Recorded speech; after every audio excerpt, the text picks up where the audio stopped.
Que amasso aconteceu ontem na Arena Castelão. Estreia do Fortaleza na Libertadores, 3-0 para a equipe do Racing da Argentina, atual campeão da Copa Sul-Americana e também da Recopa, em cima do Botafogo. Um jogo que terminou 3-0, mas que poderia ter sido muito mais. Foi um amasso da equipe de Avejaneda. O Fortaleza entrou com um esquema com 3 zagueiros, com o Davi Luiz, o Kusevich e o Titi, 2 alas ali com o Iago Pikachu e o Diogo Barbosa, e aí no meio campo de 3 jogadores, e aí o Marinho e o Lucero na frente, né? Os 3 jogadores, o Paulo Fernandes, o Lucas Sacha e o Emmanuel Martinez, Marinho e o Lucero lá na frente. Não funcionou o esquema. O começo do jogo foi realmente mais equilibrado ainda, as duas equipes tinham chances de abrir o placar. O time do Fortaleza foi quem deu as primeiras ações, mas era um jogo muito laicar. As duas equipes tentavam pressionar um pouco lá em cima, ou pressionar atrás do meio campo. Era um jogo bem estudado, com algumas chances de ambos os lados, mas quando o Racing abre o placar com o Maxi Salas, um ótimo atacante argentino que tem qualidade, que não é exatamente aquele cara mais técnico de todos, mas é um cara que consegue proteger muito bem a bola, que consegue ganhar muitas divididas, consegue pressionar o adversário. O time do Racing ficou muito seguro na partida. O time abre o placar num lance de desatenção da defesa, o cruzamento no escanteio, o Di Cesare, ou melhor, era o Colombo, zagueiro da equipe de Avejaneda, ganha de cabeça, ajeita pro meio e aí a bola sobra limpa pro Salas finalizar num belo voleio, sem chance alguma pro goleiro João Ricardo. O João Ricardo que jogou muita bola, já vamos falar um pouco sobre ele. Mas depois do gol, o Racing ficou muito mais seguro em campo. O time conseguiu baixar suas linhas de marcação, conseguiu marcar depois do meio campo, e aí o Fortaleza ficou sem arma alguma para achar espaços, porque o meio campo não estava conseguindo criar muita coisa, o meio campo inclusive muito desatento. O Paulo Fernandes fez uma partida muito abaixo, o Emmanuel Martinez também. Então o meio campo do Racing estava sempre muito inteiro nas jogadas, com muita atenção. O Almendra, para mim, foi o principal destaque do jogo. Fez uma partidaça o meio-campista da equipe do Racing, sempre conseguindo ganhar divididas, construindo jogadas. E aí, quando o Racing roubava essa bola ali no meio-campo, tinha o campo inteiro para correr, porque os alas subiam e aí ficava, às vezes, um 3 contra 3, às vezes um 4 contra 4, às vezes um 3 contra 2, sempre fazendo com que os zagueiros do Fortaleza tivessem que correr para trás e contra-ataques muito perigosos.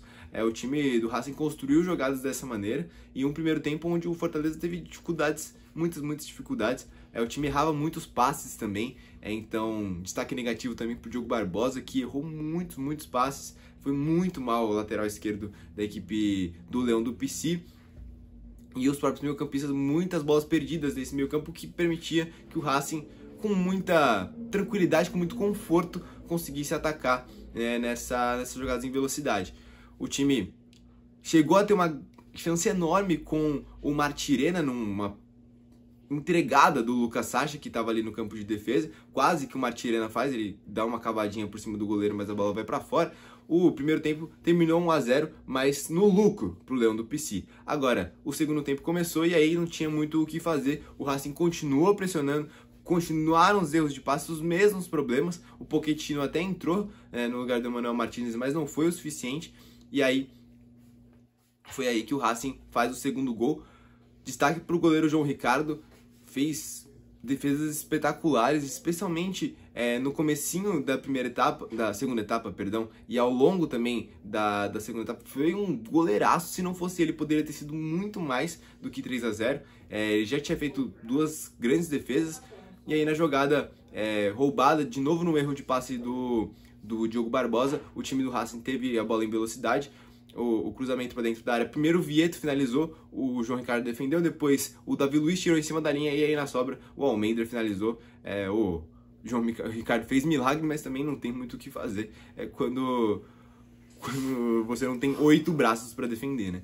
Então realmente foi uma grande atuação da equipe do Racing, que continuou pressionando. Depois disso, o Vojvoda tentou ali mudar um pouco a sua forma de atacar, abriu mão dos 3 zagueiros, tirou um dos zagueiros e colocou o Moisés como ponta. Isso melhorou o time, Isso fez com que o Fortaleza conseguisse atacar um pouco mais, conseguisse achar mais espaços. Inclusive, o Moisés levou alguns bons perigos, mas com essas mudanças, ele também tirou uma das funções de volante, né? O Paul Fernandes funcionava como um volante e aí ficavam 2 meio-campistas na frente dele. Com a entrada também do Caleb, que foi outro jogador que entrou na mesma substituição ali que o Moisés, o time ficou com 2 meio-campistas, né? E aí um meia mais avançado.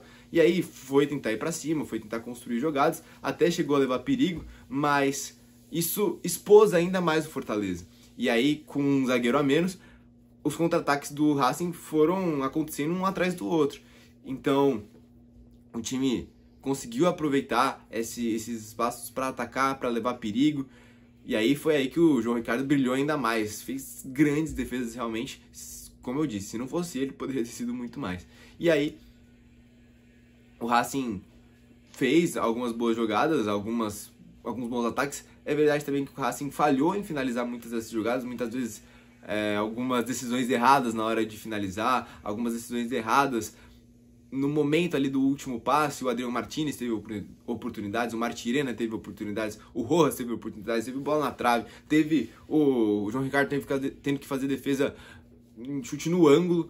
E aí, finalmente, já no finalzinho da partida, o Sousa faz o gol de cabeça para concretizar essa grande vitória do Racing. Coloca ainda mais pressão no trabalho do Vojvoda, que tinha conseguido dar um respiro depois da vitória contra o Fluminense no Campeonato Brasileiro na primeira rodada. E complica muito a vida do Fortaleza também nessa Libertadores. Claro, o Racing hoje, na minha opinião, é o time mais forte desse grupo E e para mim favorito a passar, mas se você tomar um 3-0 em casa e da forma que foi, é bem assustador pro Leão do Psy, que tem um grupo difícil aí com o Atlético Bucaramanga, que não é uma equipe tradicional dentro da Libertadores, mas que é uma equipe chata e que venceu o Campeonato Apertura do colombiano ano passado, e o Colo-Colo, que é uma equipe campeã de Libertadores e que não é nada fácil de se enfrentar também. Então o Fortaleza vai precisar vencer esses jogos em casa, e ontem começou com uma derrota e uma baita de uma derrota. Então é um Fortaleza que precisa se recuperar, e aí coloca ainda mais pressão realmente no trabalho do Vojvoda, que já passou por momentos de pressão, inclusive mais graves do que esse, mas que chega a balançar no cargo. Ele que é um cara tão longevo, o segundo técnico mais longevo do Brasil atualmente, já são quase 5 anos no comando do Leão do Psy, mas não tá vivendo uma boa fase. O Racing, por sua vez, eu vejo como a principal pedra no sapato dos brasileiros para essa Copa Libertadores, ao lado do River Plate. Eu acho que o River Plate tem um time melhor, tem um elenco melhor, aliás, tem jogadores melhores, mas o time do Racing tem um time melhor, tem um conjunto melhor. Então, é um Racing que tá cada vez mais dando esses passos. É verdade que no Campeonato Argentino o time não tá nada bem, são 6 derrotas em 11 jogos, mas o Racing é um time muito difícil de se enfrentar nessa Copa Libertadores, é um time que sabe jogar jogos grandes. Fez isso contra o Botafogo, fez isso contra o Cruzeiro na final da Sul-Americana, fez isso contra o Corinthians também na semifinal. Então, olho nesse Racing, viu? Porque eu acho que é um time que pode chegar no mínimo ali numas quartas de final, e pode até tirar um brasileiro, quem sabe, nessa Libertadores de 2025. Racing consegue essa grande vitória, e aí destacar também boa partida do Salas, boa partida do Almendra, boa partida do Martirena. Martirena, um grande lateral direito, viu? Olho nele também. Eu acho que é um cara que caberia em qualquer time aqui do Brasil.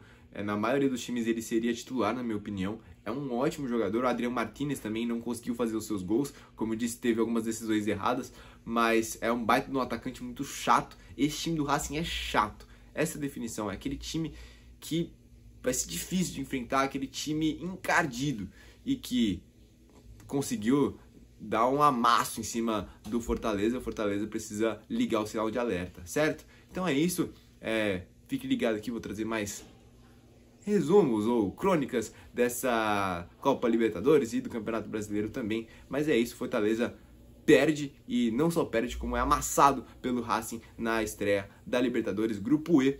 Racing, ou melhor, Fortaleza 0, Racing 3.